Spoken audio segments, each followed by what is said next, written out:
যদি কেউ গায়, শ্রীকৃষ্ণ সংকীর্তন যদি কেউ গায়, তার 7 রকমের উপকার হবে। দেখুন বাবা, একটা দুটো নয়। অন্যান্য গানের ক্ষেত্রে কি হবে? মনোরঞ্জন হবে, কিন্তু 7 রকমের উপকার একসঙ্গে যদি কোথাও পাওয়া যায়, সেটা কীর্তন গান। সেই 7টি উপকার কি কি? একটা একটা করে শুনুন। চেতো দর্পণ মার্জনম। প্রথমে বলছেন চেতো দর্পণ মার্জনম। চেতো মানে চিত্ত, দর্পণ মানে আয়না, মার্জনম মানে মেজে ঘষে পরিষ্কার করা।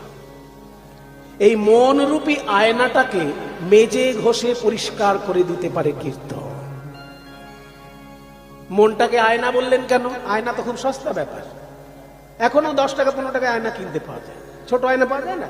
10-15 টাকার মধ্যে মেলায় গেলেই পেয়ে যাবে। তাহলে 10 টাকার আয়নার সঙ্গে আমার এই মনের তুলনা। 10 লক্ষ টাকা দিলেও কারোর মন পাওয়া যায় না মশাই। কি কোন ছেলে যদি কোনো মেয়েকে ভালোবাসে, বলবে আমি 10 লক্ষ টাকা দিচ্ছি, তোমার মন আমাকে দাও, দেবে মেয়ে? কাজে 10 লক্ষ টাকা দিয়ে কারোর মন পাওয়া যায় না মশাই, আর 10 টাকার আয়নার সঙ্গে মনকে তুলনা দিয়ে দিলেন। বলছে শোনো, 10 টাকার আয়না যেটা তোমার ঘরে আছে মুখ দেখার জন্য, ওটার সঙ্গে মনের আয়নার তুলনা হয় না। 10 টাকার আয়নায় তুমি নিজের মুখটা দেখতে পাবে, আর মন রূপী আয়নায় ঈশ্বরের মুখটা দেখতে পাবে। তার প্রমাণ কোথায়? তার প্রমাণ শ্রীমদ্ ভগবদ গীতা বলছে ঈশ্বর সর্বভূতানাং হৃদ্দেশে অর্জুন তিষ্ঠতি ভ্রামায়ণ সর্বভূতানি যন্ত্রারূঢ়ানি মায়া। বলছে মনের মধ্যে ঈশ্বরকে দর্শন করা যায়, মন রূপী আয়নায় ঈশ্বরকে দর্শন করা যায়। তাহলে মন রূপী আয়নায় যদি ঈশ্বরকে দর্শন করা যায়, আমি চোখ বন্ধ করলে অন্ধকার দেখি কেন?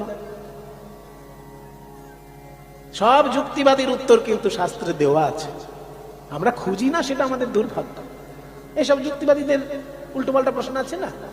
মনে যদি ঈশ্বর দেখা যায়, চোখ বন্ধ করলে অন্ধকার দেখি কেন? আরে বেটা, চোখ বন্ধ করলে অন্ধকার দেখবি না? আয়নার উপর যদি কাদা লেপা থাকে, সেই আয়নায় মুখ দেখা যাবে? আয়নায় যদি কাদা লেপা থাকে, সেই আয়নায় মুখ দেখা যায় না। ঠিক তেমনি আমাদের মন রূপী আয়নার উপরে কাদা লেপা আছে। কাদাটার নাম কি? কাম, ক্রোধ, লোভ, মোহ, মদ, মাৎসর্য, হিংসা, বিদ্বেষ।